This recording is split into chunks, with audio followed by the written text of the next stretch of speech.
Alrighty, ladies and gentlemen, it's time for us to talk a little bit about the latest issue that has hit Genshin Impact. And that is, of course, not the crazy new HP inflation in the Abyss, but it's the character that's meant to combat that HP inflation in the Abyss. It's none other than Skirk, the newest character releasing in version 5.7. And I was just thinking to myself, before we decide to start pulling on this unit, why don't we go ahead and hear a little bit about how she's ruining the game? So with that, let's go ahead. We got a video by Vars2 over here talking about the problem with Skirk's design and how she's overpowered for all the wrong reasons. Let's go ahead. Let's get right on into it, ladies and gentlemen. Every year in Genshin Impact is characterized by a few months of extreme hype starting around August or September, which continues into early next year as the Archon quest concludes. Then throughout most of late winter, spring, and early summer, the supposed filler nature of the game's events and versions throughout that time results in nothing of noteworthy import taking place. But on multiple occasions in the True, and that's why I prefer the patch cycle of Wuthering Waves so much more. They intersperse a quote-unquote filler patch between the main patches, but even the stuff that they put in the filler patch is still relatively interesting and relatively entertaining. And that means you always have like some sort of patch to look forward to, even if the current one doesn't feel that story rich right now. And the thing is with Genshin Impact, after like that initial rush of the first like 3-4 versions, it is some of the worst content the game ever has. Like think about 4.5, 4.6, 4.7. Oh God.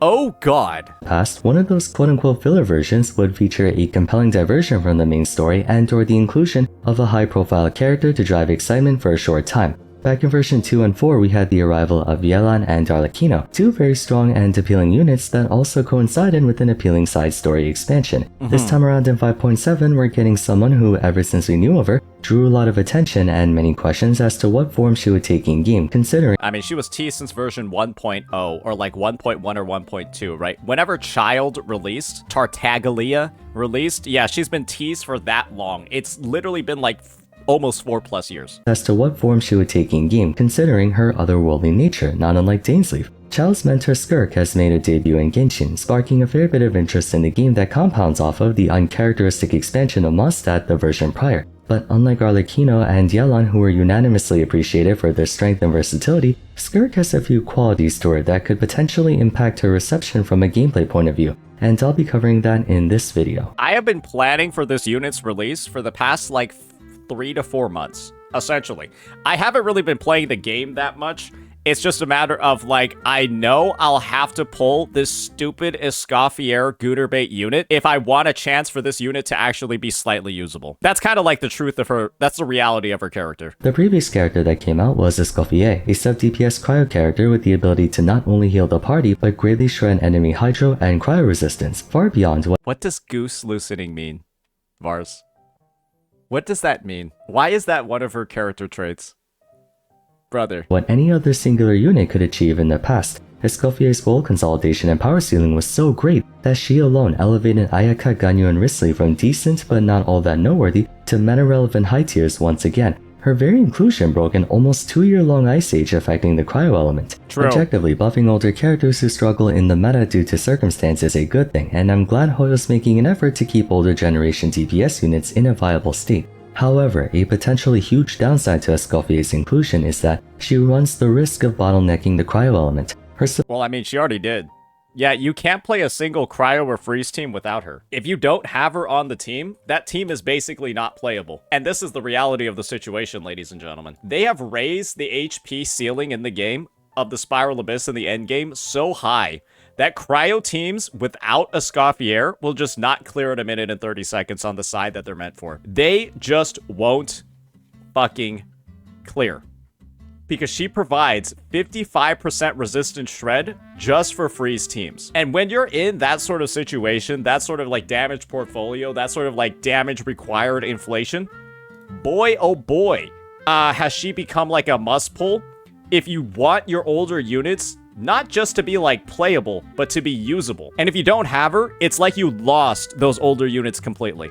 And that's a massive issue. And so instead of making like a change that would like universally just benefit the Cryo characters, like a rework to freeze to make it like deal damage if the boss can't get frozen, It's like instead you just released a limited character that fixed it instead. Supportive utility in conjunction with the personal damage are so high for a single character that future units in that niche will inevitably have to be balanced around that, so as not to upset the balance of the game entirely. Why that poses a problem is because it leads to a catch-22 situation. On one hand, freeze-oriented DPS characters have to be kept at a certain power level so as to avoid getting overbuffed by Escoffier and outperforming the competition. It wouldn't be a very good move in terms of optics for the unit in question to beat over Mavuika, the current best DPS in the game, especially if they themselves are not an Archon or high-profile character, and more importantly, so soon after she just came out.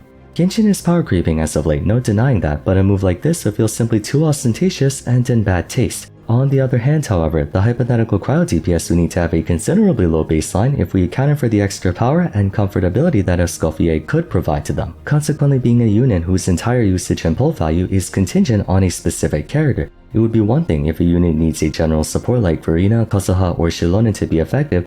And this is the thing, those are all supports that can work in multiple teams. Escoffier works with one other element. She works with Hydro or other Cryo characters. Niche supports, just to make units playable. It's another to need a hyper-specific unit with minimal splashability, let alone possibly two. It would take only one. This unit is so disgusting. I'm gonna be honest. Shenhe as a design has to be one of the most disgusting ones in the game. Not like her visual design, from like her kit design, where it's just like, yeah, here's a limited 5-star unit that literally only works with one other like 4 characters in the game. And outside of those teams, she's fucking useless. It's just like, bro, what was the point of her? Like, they released her so early on in the game's life cycle too. She's such a stupid character. Patch for that concern to be proven right. Enter Skirk, our newest DPS unit and a Cryo one at that. Now the thumbnail of the video says wasted potential, and I'm sure a number of you were thinking it was in reference to her element. That is certainly a part of it. When the community first laid eyes on her, even among Genshin's colorful cast of unique designs, Skirk was especially attention-grabbing in many ways. Her ethereal, otherworldly, and distorted color scheme bore a striking resemblance to Daneslave, both of whom looked like they weren't a part of any known region of Tevat or even channeled one of the 7 elements. The player base was led to believe, if and when they were eventually made playable, that they could potentially introduce an altogether new element given their ties to the Abyss and its unique dark blue-violet aesthetic. You can imagine parts of the fandom couldn't help but feel disappointed at the fact that she would just be yet another Cryo character. Granted, she didn't have to represent a new element. How are they gonna sell Escoffier then? You gotta think about that, buddy. Fuck your lore, fuck your story, fuck the hype. They gotta make sure that they can sell Escoffier, bro. But it would have most definitely turned a lot more heads and raised a whole bunch of interesting theories and questions on the future of Genshin Impact's gameplay. Whether we would have gotten a big expansion of possibly multiple new elements the same way Honkai Star Rail introduced a new Remembrance Path and is heavily foreshadowing the release of more later on. In defense of Hoyo, I can see why they prefer to wait until we get like a full version update, similarly to how they held off on Dendro units until version 3. In my video on Genshin needing new elements, I talked about how there would need to be major restructuring of elemental reactions and interactions if they were ever to add an 8th, 9th, 10th element and so on. And I feel like it would have been too much of a hassle and too weird of a time to release a unit with the new element right in the middle of the filler period of a version. That's why they should have just not released Skirk. Yeah, they should have just not released her in this version. If we're being entirely 1,000,000% honest. I'm pretty sure what happened was the Genshin devs, Dawei, they saw how dog shit Natlan performed. They saw that nobody actually wants to pull these ugly ass characters with terrible visual designs. And like people are getting burned out by all of like the exploration quality of life built into the kits. They're just getting burned out by the region as a whole. And so they needed to like reach into their back pocket to find like their hype character that was going to save the revenue cycle. And I think the one that they decided on was like Skirk. They had a bunch of ones that they could have done, right? They had like, they're doing it in Nod Cry, right? They got the Alices, they got the Varkas, they got like all of this other shit. And they were like, you know what? Let's just do Skirk right now. Still though, one of the most enigmatic units in Genshin's storyline turning out oh, they had Capitano too. Yeah. to be just a Cryo DPS kinda leaves you wondering if they missed out on a golden opportunity. And you want to know who would have probably made the most sense? You guys know Capitano, right? Yeah, that guy is actually Cryo. He's like, in the lore, he's Cryo. So why didn't they just release him in the region, 5.X, the region where he got introduced. It's just, it would have made so much sense, but instead, these devs just decided to ham-fist Skirk as like a fucking cryo where's the fucking ice, bro? All I see is like dark abyssal energy, but instead she's ice. That aside, we'll talk about Skirk's gameplay now. Given the fact that her protege child has two differing, practically mutually exclusive playstyles based on what form he's in, his mistress also conducts a dual playstyle. Though she belongs to one of the 7 elements, Skirk is by no means an ordinary character. We'll open up with her elemental burst, Havoc Ruin. You'll notice immediately that, like Mavuika, Skirk's ultimate does not rely on energy, instead her own Serpent Subtlety resource, making her the second unit in Genshin to have a non-energy based mechanic. And guess what, boys? Now that she's here, and now that she's in that state, guess what you're going to be seeing in the Spiral Abyss? HP inflation up the wazoo, loose goose on the loose, and when characters have 0 energy, damage is increased by 75%.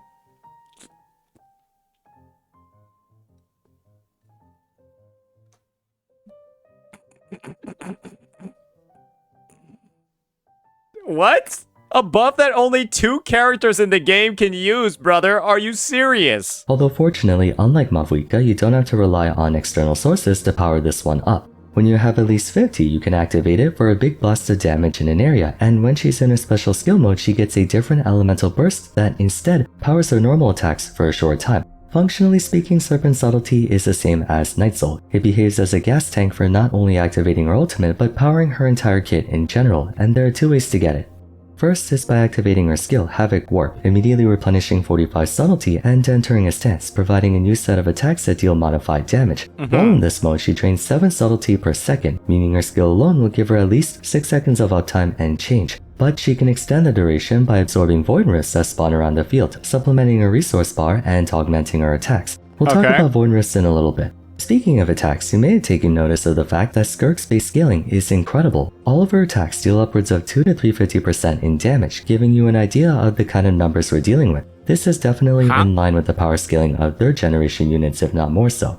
By the way, for those wondering, I consider 3rd generation DPS characters to be post-Novelette. People were asking in my prior videos what I meant by 1st, 2nd, and 3rd gen. It's not a colloquial term, just something I came up with. Anyway, back to her elemental burst. Using it without a skill results in a blast of cryo damage that increases in power for every point of subtlety you have past 50, up to a cap of 12, so 62 points or higher.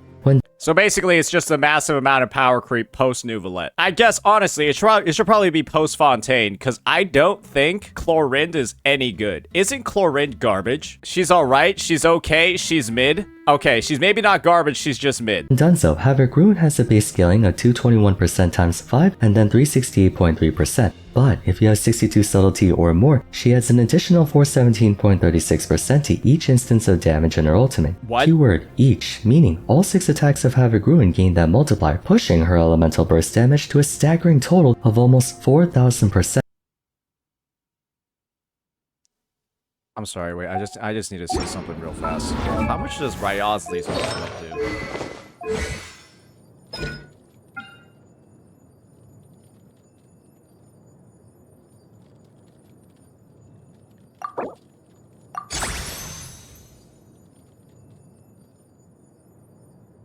So about triple his? Oh, okay. Probably about triple, yeah. That sounds balanced. No two ways about it, she hits like a f***ing truck. But there's a secondary component to her elemental burst. If you cast her skill beforehand, it goes from Havoc Ruin to Havoc Extinction, which doesn't cost any subtlety to use. However, instead of dealing damage, it simply draws in nearby Void Rifts to empower her normal attack damage during this time, up to 20% if you absorb 3. Basically, on one hand you have a giant front-loaded screen nuke that explodes everything all at once, and on the other hand you spread that damage out across the length of her skill for more consistent damage. Both have their places, but that about summarizes the length of Skirk's playstyle. You either use her skill to power up her ultimate for an explosion, or you use her ultimate to power up her skill for consistent DPS. She's got a burst form, and then she's also got a fucking sustained DPS form. Okay, that makes sense. Onto her Ascension passive talents, of which there are 3 to talk about. First and foremost, her unique skill. When all party members are Hydro or Cryo and there's at least one of each, everyone gets one more level on their elemental skill. After so long, we finally got someone else besides Child who can raise attack talent levels. Isn't Child's just raise your normal attack regardless of who is in the team? Okay. Shame it's only on freeze teams though. Now to actually discuss what Void Rifts are. Her A1 passive has this, so when cryo reactions that aren't melt are triggered, a Void Rift is created that chills on the field for a bit, kinda like a source water droplet. When Skirk uses her charged attack, Havoc Extinction, or her whole skill, she absorbs these rifts, each providing 8 subtlety points, and of course if you use Havoc Extinction, it also empowers the normal attack damage. So in total, through skill and day 1 passive, Skirk is able to acquire up to 69 Serpent subtlety in a given rotation. By this point, you guys might be wondering where the hell are the red flags in her kit, because so Wait, she requires literally 69? Like that is the number that they decided to go with for her max cap, is 69. far it looks like there's nothing all that wrong with her.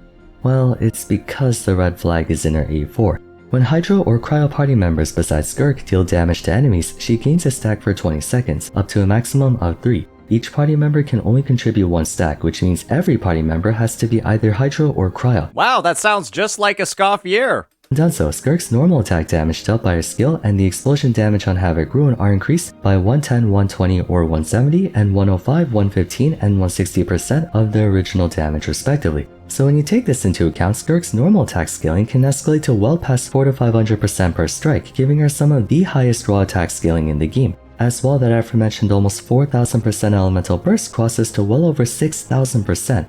We've really come a long way since version 1 to say the least. Skirk's elemental burst outclasses a full 30 stack Lightfall Sword burst from Eula by a It out damages Eula's fully stacked.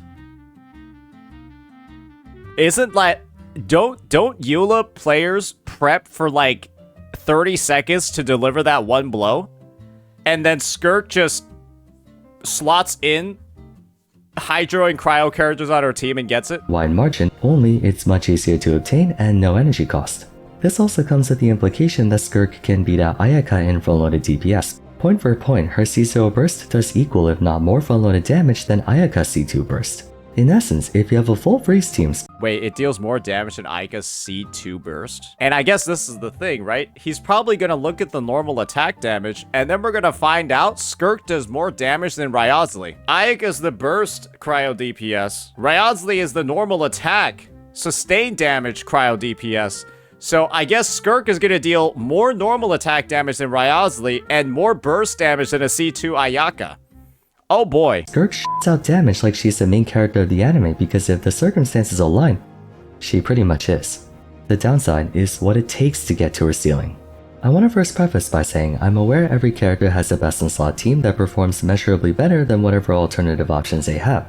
A common rebuttal I often get is that a DPS character like Novelette greatly enjoys having the ex-Hydro Archon on his team, and would unsurprisingly be worse off without her. True. That is true, but part of what makes his case a bit different is not only the margin of difference between his best in slot and number 2, but also the supposed party versatility of the supports involved. His best team by my estimate consists of Arena, Kosoha, and Shilonen. All 3 of them can be splashed into multiple different engines, meaning there's more incentive than just Novelette to go after these supports. And even if you don't go after them, the minimum value he provides makes him a very high functioning unit.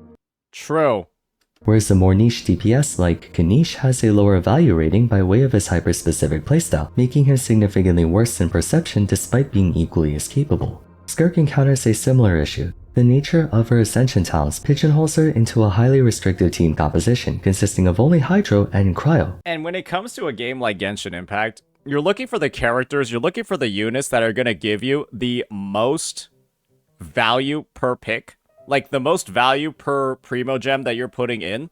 And those units that I mentioned before, right? The Kazuhas, the Jilonens, the Farinas, all of those, they're excellent in so many different teams. They're a mainstay in, like, if you pull them, you're able to, like, upgrade or gear, you know, maybe like 3, 4, 5, 6, 7 different teams at once.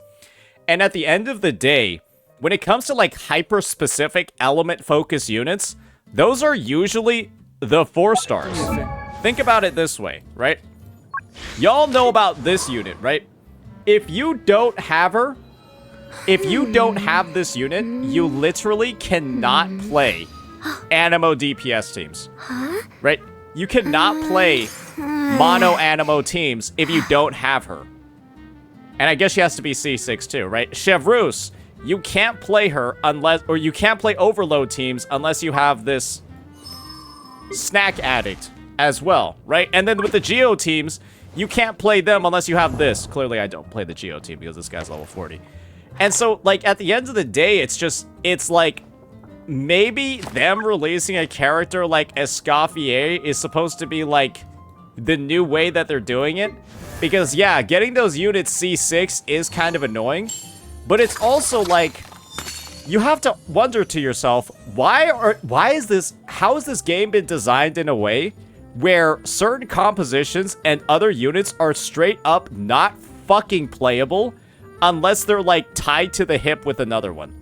They could have just made it so that you didn't need this unit at C6 for her to be usable, right? They could have made it so she didn't need to be C6 for the Animo teams to not suck balls. But they decided not to. And at this point, it's really just a greedy design decision by these devs to create all of these, like, pigeonholed characters. The Wanderer sucks balls without C6 Pharazon. The Zhao sucks balls without C6 Pharazon. The Ito sucks balls without C6 Goro. Right? Half of the Overload teams in the game are just not playable without a C6 Chevreuse. And it's just like, at some point, you gotta realize this is a dev-inflicted issue. It's a literal dev-inflicted issue, and they're not stopping. In fact, they're making it worse by making the strongest characters in the game apparently dog shit unless you're gonna pull those newest partners. Not the first we've seen of this constraint, as Nilou enjoyed a very successful career in spite of hers. A privilege afforded to the latter, though, is how flexible and accommodating her party needs were. And some people might say, oh, well, isn't, like, Cartithia and Zani the exact same thing? yeah, those characters, they still clear the endgame super fucking easily without those best-in-slot supports that you're talking about. They're so easy to clear the endgame without those best-in-slot supports. Believe me when I say, if you're using a Escoffier in a non-freeze team, you're not clearing. You're not clearing. You use Skirk in a non-freeze team, you're not clearing either, buddy. No such luck for the Abyss Girl. To start, early calculations of Skirk's best team as in her best-in-slot party put her behind only Mavuika in strength. In other words, she convincingly out-DPSs the entire rest of the competition. No small feat in light of the murderer's row of Natlan hybrid carries given to us over the past year. Additionally, her party's stringent requirements make finding the rest of her cadre quite difficult, especially for free-to-play players. I will go on record to say Dahlia, who came out alongside her, was blatantly meant to be playing with her and can be quite handy in that department. Skirk's normal attack-centric playstyle entails the potential of benefiting from attack speed augments, of which Dahlia specializes in. However, for him to earn a position as one of Skirk's best-in-slot party members, you'll need to, unsurprisingly, get him up to C6 for On top of Escoffier being needed, you also need, now, the other C6 4-star. I guess a 10% attack speed boost isn't that crazy. It can't be that bad. total of 30% attack speed. When accounting for the impressive defensive utility he offers in addition to that, C6 Dahlia can be of greater benefit than 5-star alternatives like support Zalali and Shunhe. Therein lies a critical issue though, the potential cost of a max Constellation 4-star. Depending on your luck, or should I say absence of it, pulling 7 copies of a 4-star could be substantially more cost prohibitive than landing a single 5-star, and while it isn't explicitly necessary for you to max Dahlia to have him support Skirk effectively, the fact remains if you're trying to aim for optimal results, he may very well be even more difficult to acquire than a 5-star. True, but his C6 doesn't look that crazy. Maybe they toned it down a little bit. That's assuming you have Escoffier. Dahlia is only best in slot, heck, only usable if you have Escoffier, since if you don't, you'll need to find another healing unit to power fanfare stacks. Skirk's projected best party consists of herself, Escoffier, Dahlia, and Verena. If you don't have Escoffier though, trying to build a strong team becomes even tougher, since your only options for DPS boosting healers are Mika and Charlotte, who are far from optimal units in their own right. Presumably, Skirk's best team without Escoffier consists of herself, Mika, Farina, and support Zalali, which, So what if you don't have Farina? on top of being a serious downgrade from her best, requires you to withdraw Zalali from Mavuika if you were planning to use her for that team. If you don't want to do that, your remaining options are Yelan and Shunhe, both 5-star units, only adding more fuel to the fire of needing hyper-specific units just for this one DPS character. So I don't think anyone wants to pull for her. Putting it bluntly, not having a Escoffier will severely hamstring Skirk's party options on account of being limited to Why are we not talking about Farina over here? only the character pool of 2 elements, not 7, as well as most good options in that pool being units with minimal if any splashability outside of her team, or units who are more needed in another team. Just how worse off is Skirk without the aid of Escoffier though? Broadly speaking, without the head chef, Skirk's DPS goes from being the best in the game, if not tied with the best in the game, to on the level of current Natlan DPS teams, sans Mavuika, kind of proving my concern back in the Escoffier video that Skirk has to be kept intentionally underpowered or completely dependent on Escoffier to not disrupt the metagame too much. We're talking about a 35% difference between a party with and without Escoffier.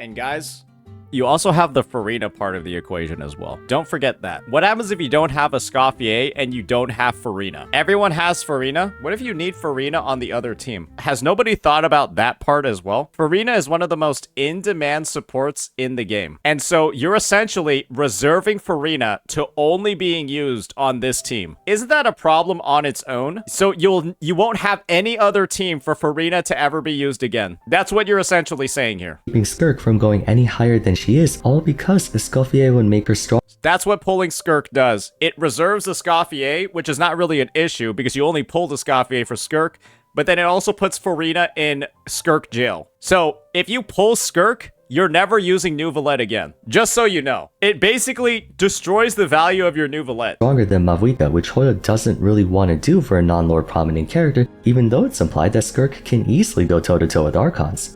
That, to me, is the true wasted potential of the character. Skirk was built up to be one of the most threatening characters in the game in power, shrouded by mystery because of her abyssal origins, and yet in-game she comes out as just another cryo unit with a kit that is strong, don't get me wrong, but under the stipulation that you get all these peripheral units, many of whom can't be used for any other niche besides hers. I wouldn't be so hard on this if Escoffier could be used in other teams, giving her more pull value, but the quote-unquote alternative to Skirk is Ayaka, who's in the same exact role as her, begging the question, why even go for Skirk in the first place? That's not to say she doesn't have options besides Escoffier, but none of them come anywhere close in comparability. Some of you might ask, is this not the best way to manage power creep while still releasing quality characters by making them not all-purpose 1v9ers? It would be if Genshin was a game that lets you have every single unit for free. Unfortunately, since 5-star units cost hundreds of dollars to acquire, not only do you have to go through the trouble of pulling the main DPS in question, but for those who don't already have them, they have to then go out of their way to pull for more characters, of whom you can't extract any value of outside of being used alongside Skirk since any other candidate overlaps in function with her. To build this party from scratch, you have to C6 a brand new 4-star and have already pulled a 5-star support the version prior, just to get her to her strong. I guess if you have a Shenhe, you can just replace the Dahlia with a Shenhe. I've heard a lot of people saying that. So I guess the whole like C6 Dahlia thing isn't like, I don't think it's that big of a deal. I think Vars might actually be doom posting a little bit more than I would in this scenario, but we'll see. Strongest point. I understand Genshin doesn't expect you to go that far to complete the game's content, but it's the same as buying a car. Oh no, they expect you to go really far to complete the game's content, Vars. I think, I think maybe you haven't tried enough on the Abyss without Mavuika and without a Cryo DPS on the other side. I don't think you tried enough, buddy boy. Holy shit. I barely 3-star cleared. I had like 10 seconds left using a C2 Arlecchino. If that Arlecchino is C0, I'm cooked. If I don't have her weapon, I'm cooked. It was one of the worst abysses I've ever seen. That can drive 200 kilometers an hour. This was written before the new Abyss, I think, yeah. But you can only drive half that speed unless you pay extra. Then what was the point of buying the car? It doesn't feel good to be gated from a huge portion of a DPS unit's power. Bottom line is, Skirk might be the only character in Genshin for a long time with a power ceiling high enough to contest Mavuika, who totally overshadowed every other unit in the game prior to her arrival. However, it's behind a paywall with quite possibly one of the worst value propositions I've seen in a very long time. I made a big fuss over Mavuika when she first came out for punishing players who didn't pull for Shilonen and Zolali. I think the thing is, this wouldn't have been nearly as bad if Genshin only had 3 units on a team. The fact that Skirk forces Farina in jail when Farina is a character that is used in so many different teams, I think is like kind of like the worst part about it. I don't even think the existence of Escoffier as like a solo buffer for it is that big of an issue, but it's the fact that all of your other Farina teams think your Zhao team. It's done. Your Wanderer Farina team. It's done. Or sorry, you wouldn't use Wanderer with Farina. Your Ryosley team. It's done. Your Nouvelette team. It's done. What else? Your Plunge Hu Tao team is also done. Honestly, fuck it. The entire Zhan Yun character as a whole, right? Cloud Retainer, she's just done. She's just, she was only usable with Farina. You had all of these other DPS and also like sub DPS healers who are explicitly designed to work with Farina. All their value is like gone the second you pull Skirk and start using her. And it's the same here. If you didn't pull Escoffier, you're locked out of a third of Skirk's maximum strength. To add insult to injury, none of the recent high-profile supports work on her. So for accounts who don't have Mika or Shunhe or Yelan, the former two being units, no one has had any pragmatic reason to keep an eye on, and the latter not having gotten a rerun in basically a year, you're out of luck for the time being. To reiterate, none of them are best-in-slot teammates. You had to go through this much trouble for downgrade options. It's no wonder Genshin players have to pay attention to leaks multiple versions into the future. How is anyone supposed to build a party restrictive unit without knowing months in advance what teammates they'll need?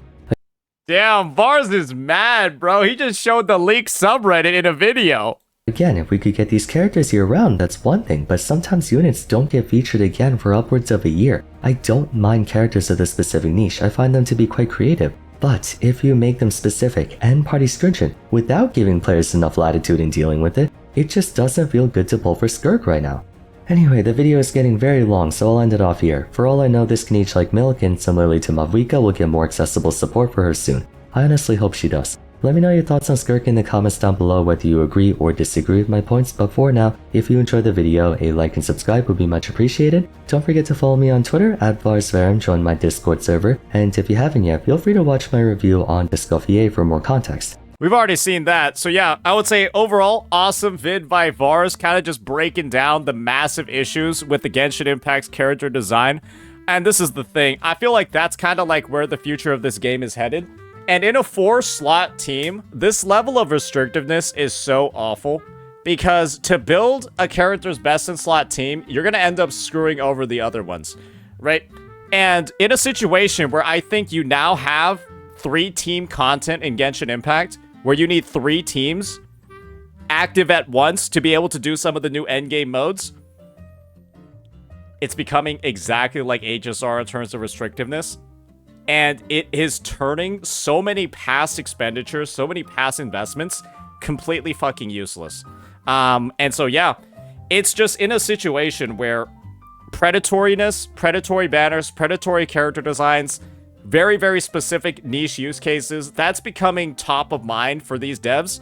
And I think it's a similar state to HSR. This game is now in maintenance mode. It has acquired the player base. It's not looking to grow anymore. All it's looking to do is extract as much value as possible out of the player base. It's like HMC, right? Being removed, Super Break, how you need Fug U instead. If you want to play the new Remembrance teams with Remembrance MC, they're cashing out. They're not looking to get new players anymore, and you're just being milked for all you're worth. So at this point, I think the natural path for players is, unless you're willing to spend exorbitant amounts of money to have any fun in this game, you go free to play, and you just realize the end game is just not something you're going to be able to do for very much longer. Let me know what you all think. Peace.